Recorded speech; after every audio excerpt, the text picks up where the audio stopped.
रामकिशन जी और सुमित्रा जी दोनों बैठकर अपने बेटे की शादी की बातें कर ही रहे थे कि तभी उनकी बेटी रचना उनके पास आई और खुशी से चहकते हुए बोली, पापा, मैं भाई की शादी में पूरा 5,000 का लहंगा खरीदूंगी।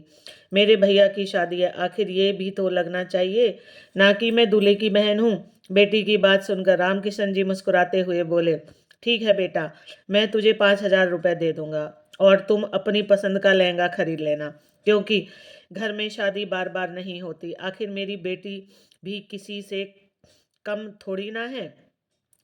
बाप बेटी की बात सुनकर पास में बैठी सुमित्रा जी चिढ़ते हुए बोली, हाँ हाँ, और सर चढ़ा लो अपनी बेटी को। 5,000 का लहंगा दिलवाओगे? इतना महंगा?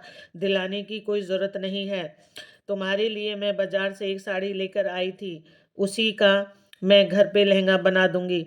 माँ की बात सुनकर रचना ने मुंह बनाते हुए कहा, क्या माँ, आप भी कैसी बातें करती हो? मैं आपके हाथ का सिला हुआ लहंगा पहनूंगी?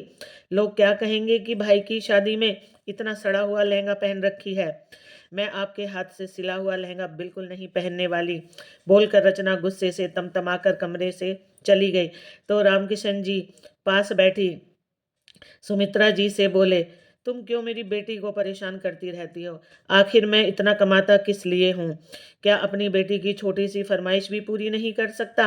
आपको ये फरमाइश छोटी लगती होगी, 5,000 का लहंगा मांग रही है, कल को ससुराल जाएगी, अगर उसकी फरमाइश ससुराल वाले पूरी नहीं कर पाए फिर ये कैसे रहेगी? सुमित्रा जी ने कहा तो रामकिशन जी बोले, तुम इसकी चिंता मत करो, मैं इसके लिए ऐसा लड़का ढूंढूंगा जो बहुत अच्छी नौकरी करता हो, खूब सारे पैसे कमाता हो, मेरी बेटी को कभी पैसों की कमी महसूस ना हो। कहते हुए रामकिशन जी ने 5,000 रुपये निकाल कर अपनी बेटी रचना को बुलाया और उसके हाथ में दे दिए तो रचना खुशी से झूमते हुए अपनी माँ को पैसे दिखाते हुए बोली, माँ, ये देखो, आखिरकार पापा ने मुझे पैसे दे ही दिए। रचना की बात सुनकर सुमित्रा जी भी मुस्कुराने लगी और अंदर जाकर अपनी सिलाई का काम करने लगी। थोड़ी देर बाद रचना उनके पास आई और बोली, अच्छा माँ, ये बताओ, अभी तो आप मुझे पैसे देने से मना कर रही हो, लेकिन कल को घर में भाभी आ जाएगी, फिर तो हम दोनों आपसे पैसे मांगेंगे, फिर आप क्या करोगी? अरे वो भी किसी की बेटी है जो हमारे घर आ रही है। अगर तुम्हारी फरमाइश पूरी करूंगी तो अपनी बहू की फरमाइश भी जरूर पूरी करूंगी, उसे भी अपनी बेटी बनाकर ही रखूंगी। माँ, मुझे भी भाभी को घर लाने की बड़ी जल्दी है। भाभी आ जाएगी तो मुझे भाभी के साथ साथ एक सहेली भी मिल जाएगी, खूब सारी बातें करूंगी उनके साथ, हम दोनों साथ में शॉपिंग करने जाएंगे, मूवी देखेंगे, खूब एंजॉय करेंगे। रचना खुशी से चहकते हुए बोलते जा रही थी तो अपनी सिलाई का काम पूरा करते हुए सुमित्रा जी बोली, अब मेरे सर पर भाभी के नाम का जाप ही करती रहेगी या रसोई में जाकर कुछ खाने के लिए भी बनाएगी?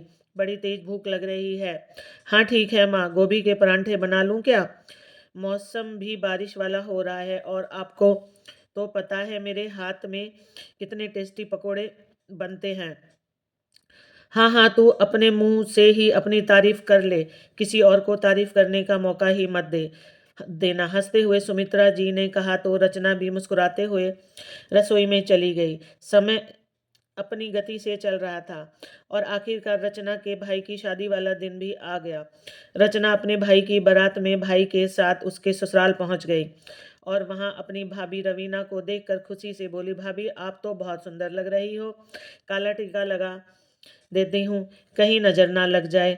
अपनी आंखों का काजल निकाल कर रचना अपनी भाभी रवीना को लगाने लगी तो रवीना ने बीच में ही उसका हाथ पकड़ कर रोक दिया और बोली, क्या कर रही हो?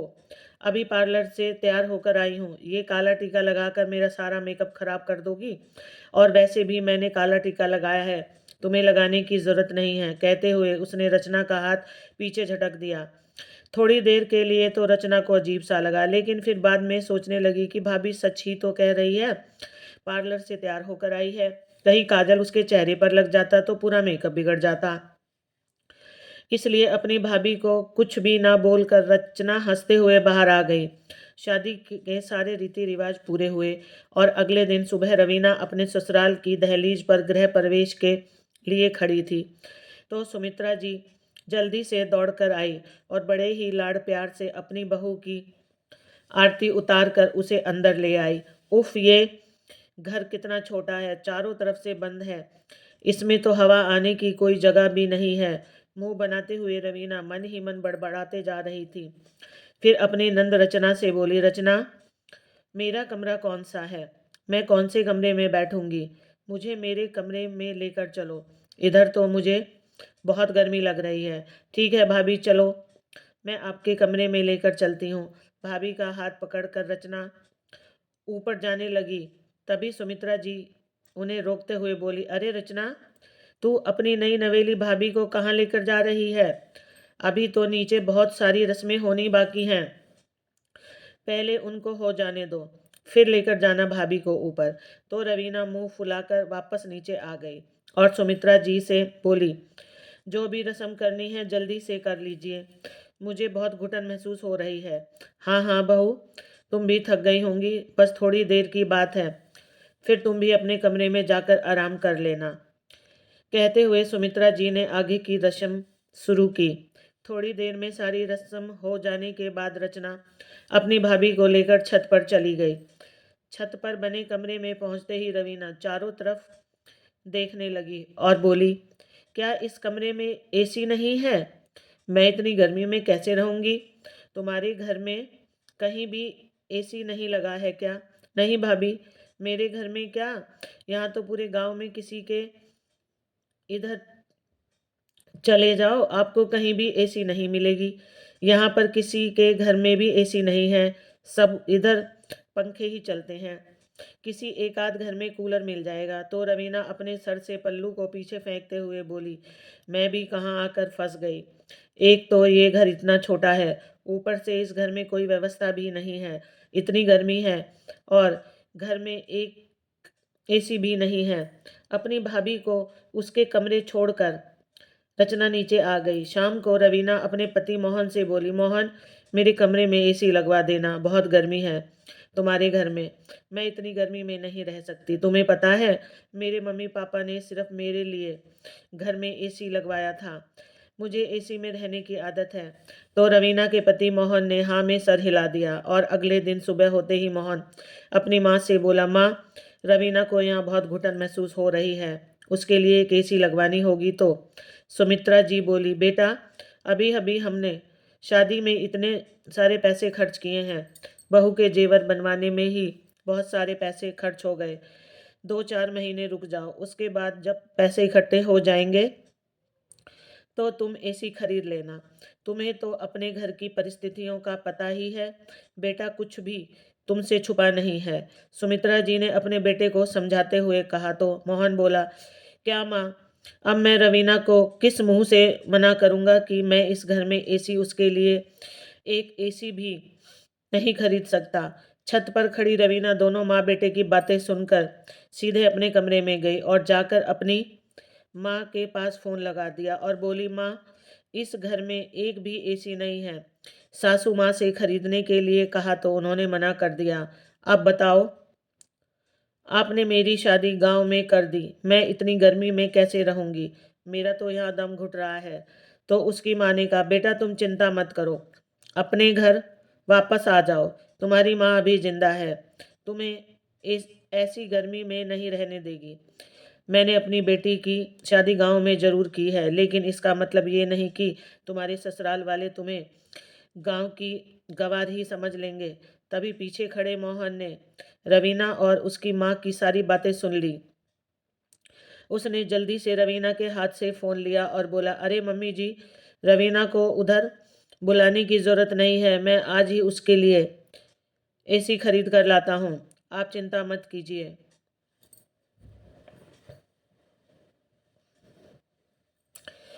इतना कहकर मोहन ने फ़ोन काट दिया और तुरंत रवीना के लिए एसी खरीदने चल पड़ा।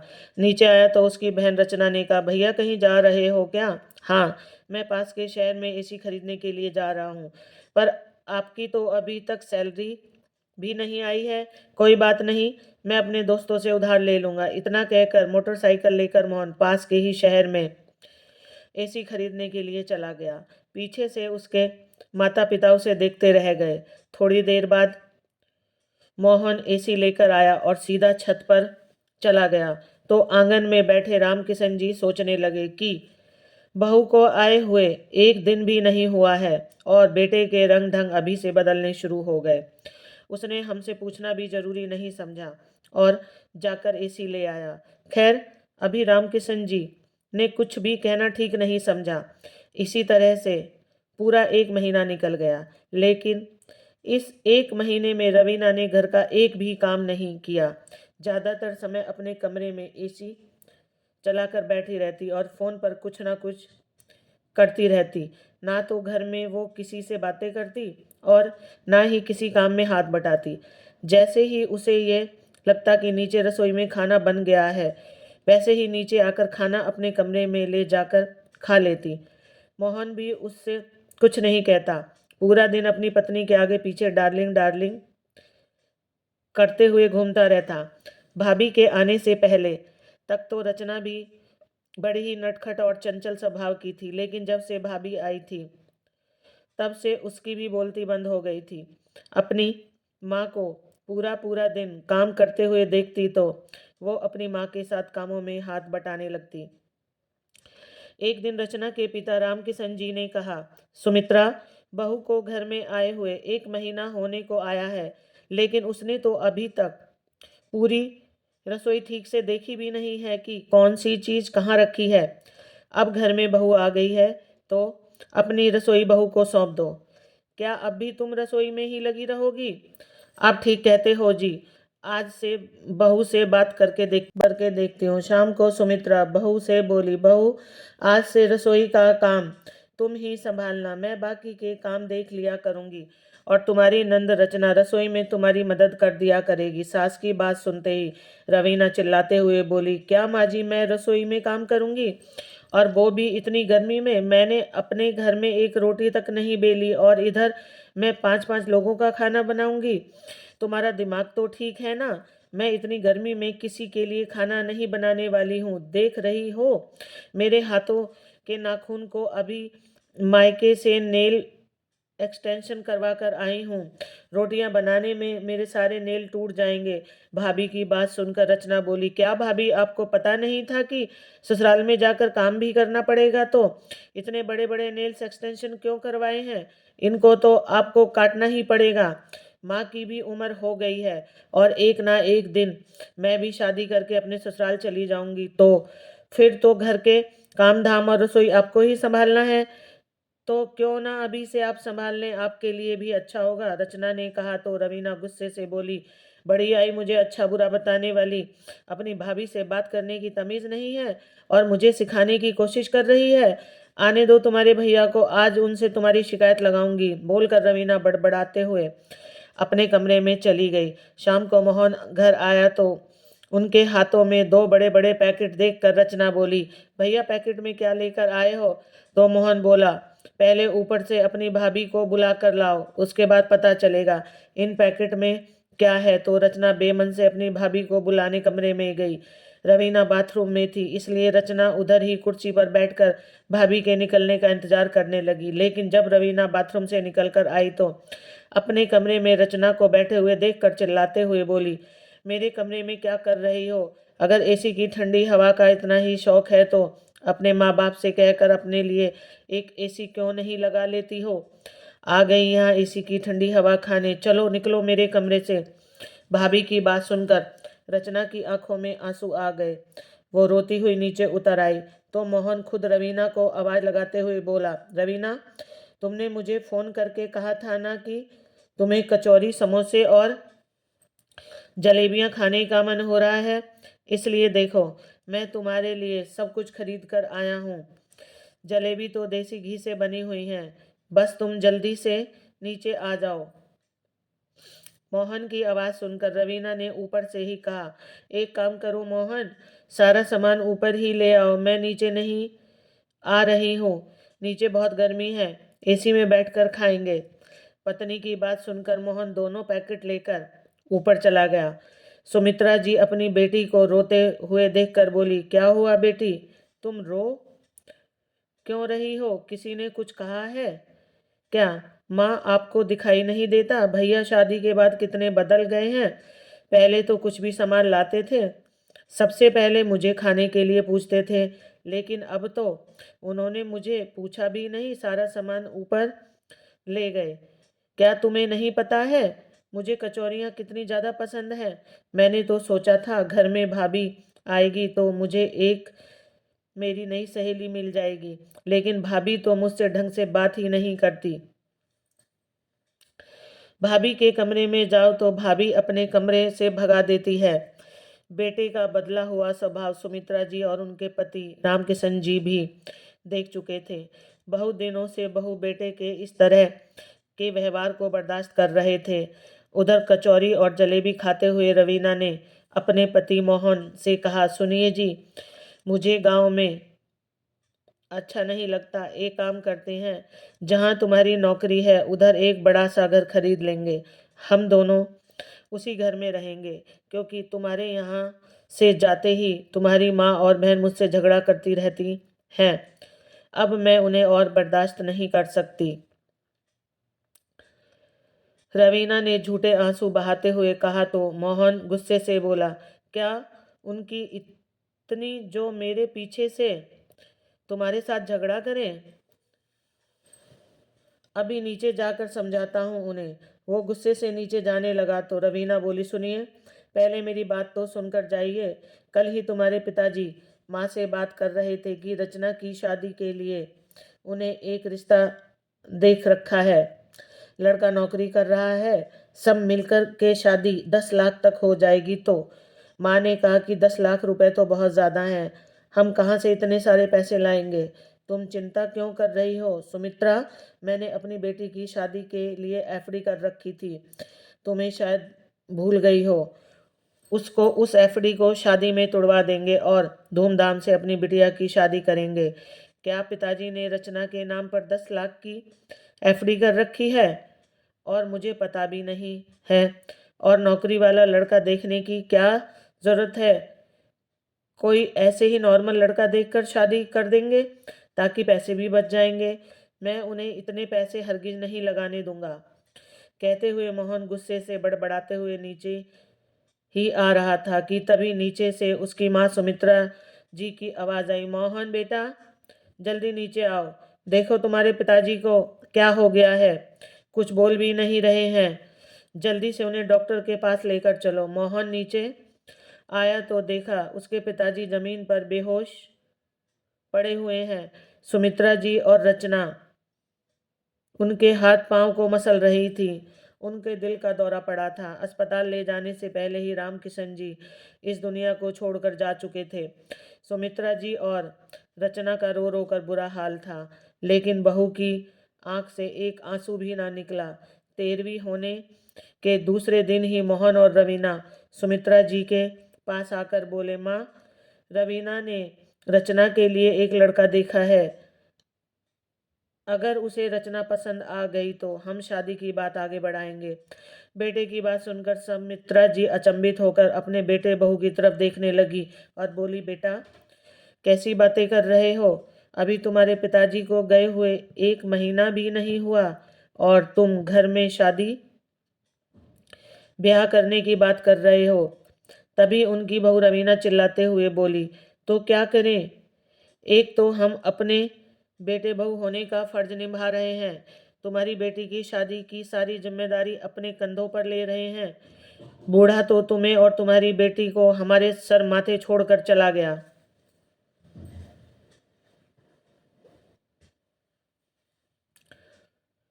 तो तुम्हें तो एहसान मानना चाहिए कि तुम्हारे बेटे बहू तुम्हारी बेटी की शादी के लिए इतना अच्छा रिश्ता लेकर आए हैं। और फिर अगर हम शादी नहीं करेंगे तो तुम तो बूढ़ी हो कहाँ अपनी लड़की के लिए लड़का ढूंढने जाओगी? बहू की बात सुनकर सुमित्रा जी ने कहा, तुम उसकी चिंता मत करो बहू, रचना के पिताजी पहले ही उसके लिए एक लड़का देख कर गए हैं। हम उधर ही उसकी शादी पक्की कर देंगे। और इतने सारे पैसे कहाँ से लाएंगे? उसका भी मेरे पास इंतजाम है, वो सब भी हो जाएगा।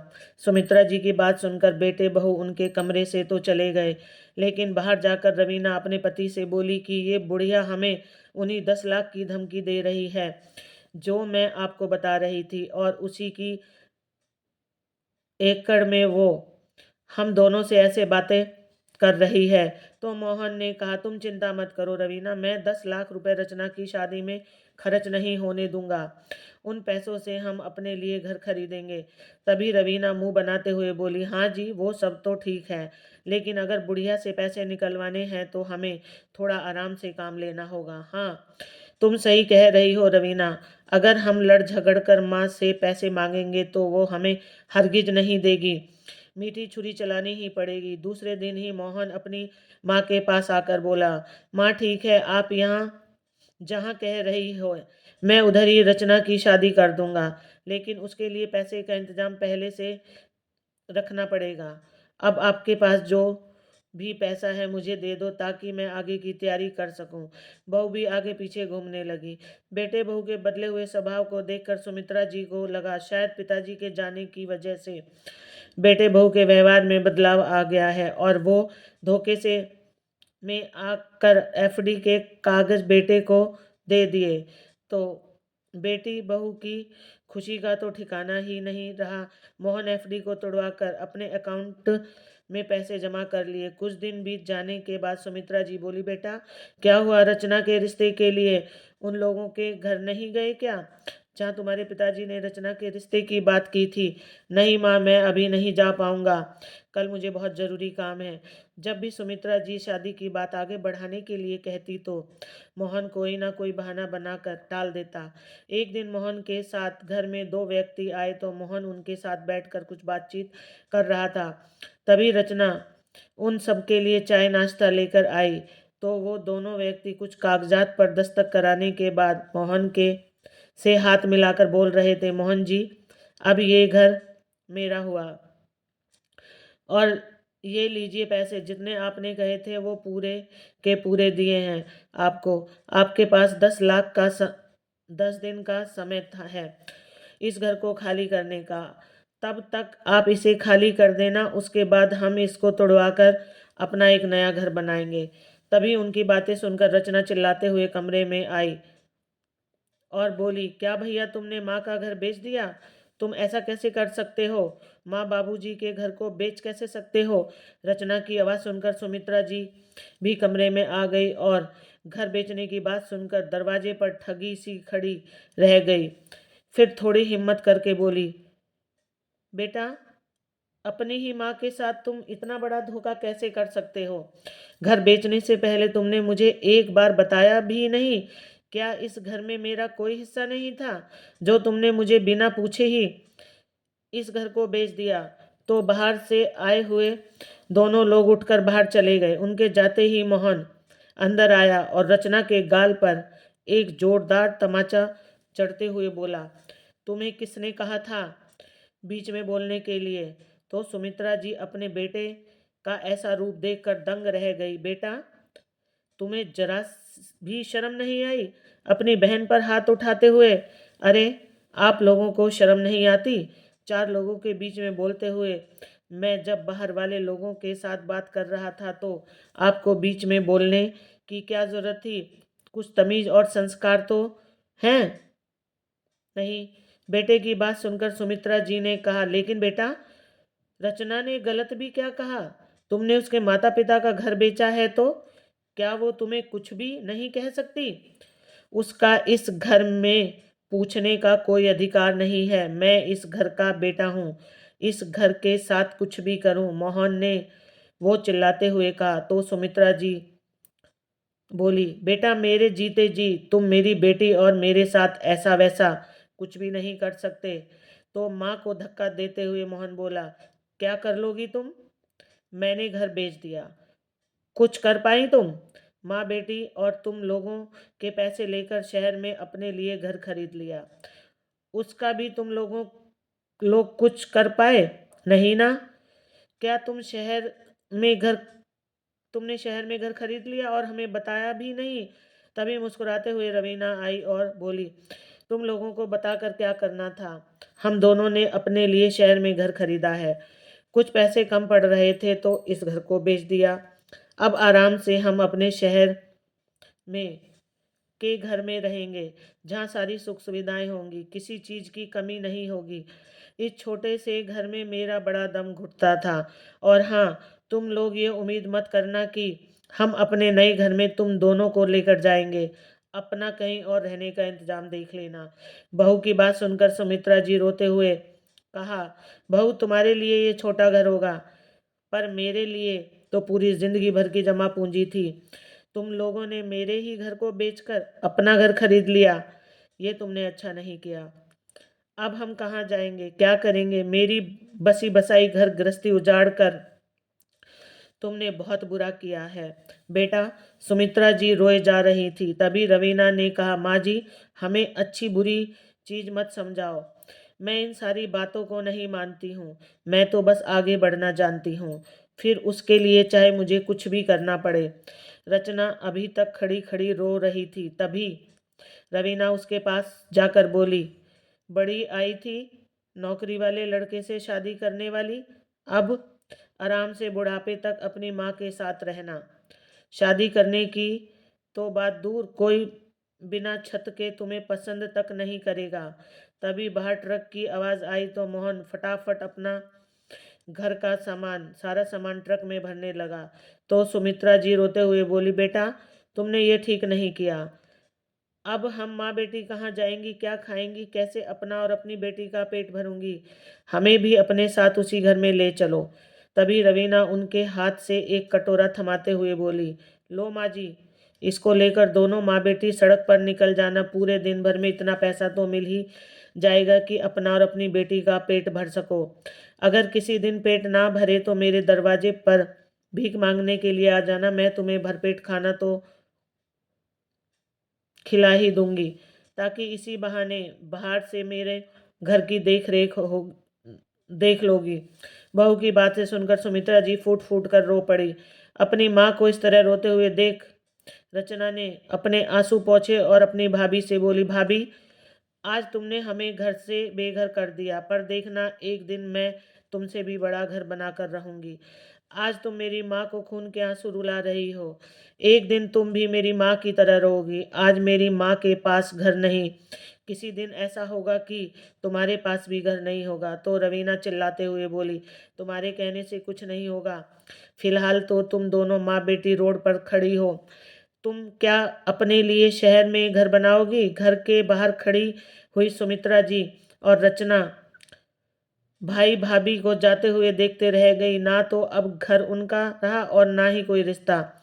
आज पूरे 4 साल बीत चुके थे और इन 4 सालों में इतना कुछ बदल गया कि रवीना और मोहन एक बड़े से बंगले के बाहर सिक्योरिटी वाले के सामने हाथ जोड़कर खड़े थे और कह रहे थे, इस बंगले में रहने वाली मालकिन से उन्हें मिलना है।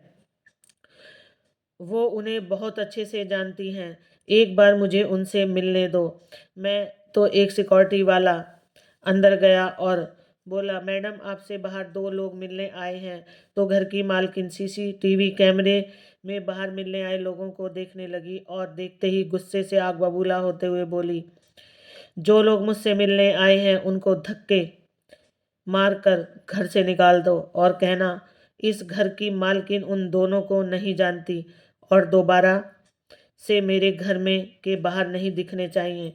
पर मैडम, वो दोनों कह रहे हैं कि वो आपके भैया भाभी हैं। तो रचना गुस्सा करते हुए बोली, मेरी माँ के अलावा इस दुनिया में मेरा कोई नहीं है। उन दोनों को अभी के अभी घर के बाहर निकालो। तभी सुमित्रा जी, जो कि झूले पर बैठी हुई थी, दरवाजे पर कुछ लोगों की आवाज़ सुनकर गेट के पास आई। माँ, आपकी दवाई का समय हो गया है, अंदर आ जाइए। ये कहते हुए रचना झूले की तरफ गई, लेकिन सुमित्रा जी दिखाई नहीं दी। अपनी माँ को गेट के पास खड़ा देखकर रचना भी उधर ही पहुंच गई। रचना को सामने देखकर रवीना और मोहन दौड़ते हुए उसके पास आए और बोले, रचना हमारी मदद कर दो प्लीज़, हम बहुत मुसीबत में फंस गए हैं। तो रचना सिक्योरिटी वाले से बोली, तुमने अभी तक इन लोगों को यहाँ से निकाला क्यों नहीं है? अभी तक ये हमारे घर के दरवाजे पर खड़े होकर क्या कर रहे हैं? और तुम्हें हमारा पता किसने दिया? हमारे घर तक कैसे पहुंच गए? तो रवीना गिड़गिड़ाते हुए बोली, रचना, तुमने जो किया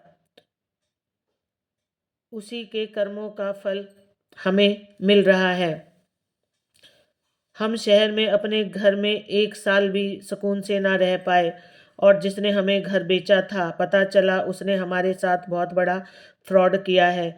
उस घर को उसने 2 से 3 जगह बेच दिया था।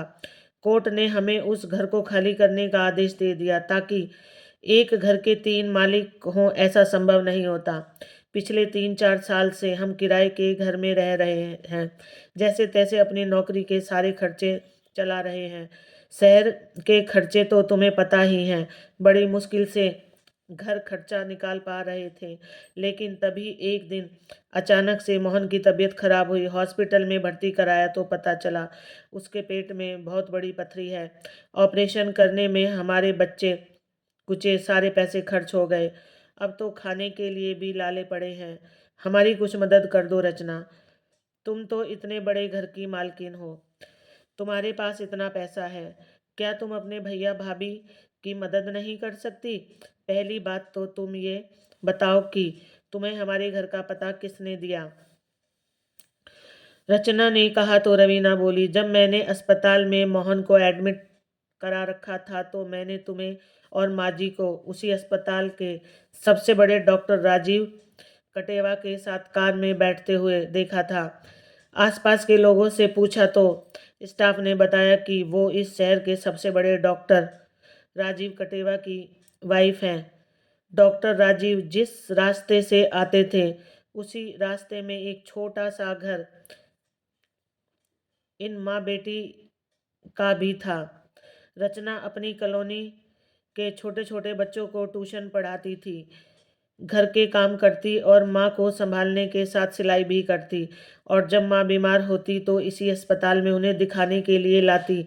रचना की लगन, ईमानदारी और खूबसूरती को देखकर डॉक्टर राजीव ने उससे शादी करने का फैसला कर लिया, और वो उनकी माताजी हैं। मैं किसी तरह उधर से ही पता निकाल कर तुम्हारे घर तक पहुंची हूँ।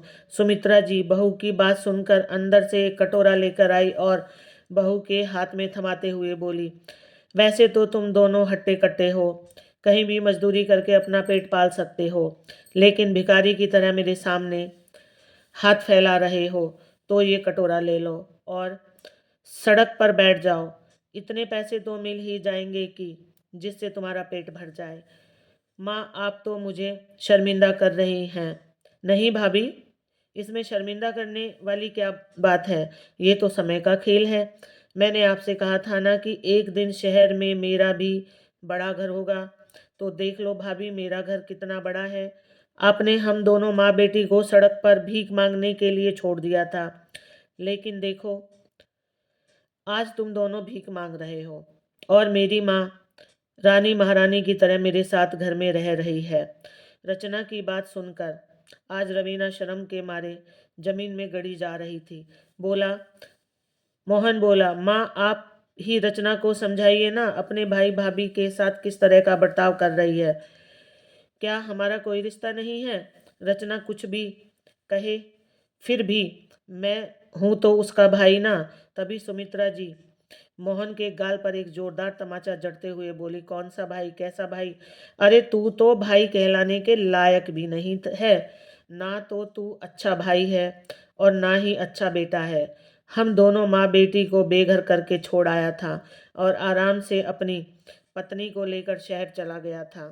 हम लोगों के साथ इतना बड़ा धोखा करने के बाद भी तुम लोगों को मेरी बेटी से मदद मांगते हुए शर्म नहीं आई? निकल जाओ इस घर से, हम तुम्हारी कोई मदद नहीं करेंगे। सिक्योरिटी, आगे से ध्यान रखना, इस तरह के लोग हमारे घर के आसपास भी नहीं भटकने चाहिए। इतना कहकर सुमित्रा जी अपनी बेटी का हाथ पकड़कर अंदर ले गई। पीछे से रवीना और मोहन उन्हें आवाज़ लगाते हुए रह गए, लेकिन आज सुमित्रा जी और रचना ने पीछे मुड़कर नहीं देखा। तो दोस्तों, आपको यह कहानी कैसी लगी कमेंट करके ज़रूर बताएं।